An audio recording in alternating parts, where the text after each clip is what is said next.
Iran imetekeleza mashambulizi makali ya makombora dhidi ya Israel ikilenga miji mikuu kama Haifa, Tel Aviv na Bat Yam.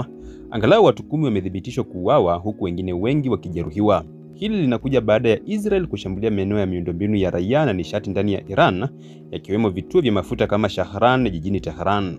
Katika jiji la Bat Yam kusini mwa Tel Aviv, kombora lililenga jengo la orofa 8 na kusababisha uharibifu mkubwa. Polisi wa eneo hilo wameripoti watu 7 bado hawajapatikana chini ya vifusi. Wakazi wameelezea hali ya hofu, vilio na giza lililotanda baada ya mlipuko huo mkubwa. Israel inasema mashambulizi yake yalilenga vituo vinavyohusiana na mradi wa nyuklia wa Iran. Kwa upande wa Iran, wamesema kuwa moto mkubwa ulizuka katika bohari ya mafuta ya Shahran, lakini hali ya sasa iko chini ya udhibiti. Hata hivyo, shirika la habari la wanafunzi wa Iran limekanusha uvumi kuwa kiwanda cha kusafisha mafuta ya Tehran kililengwa, wakisema moto ulikuwa kwenye tenki la mafuta liliko karibu tu.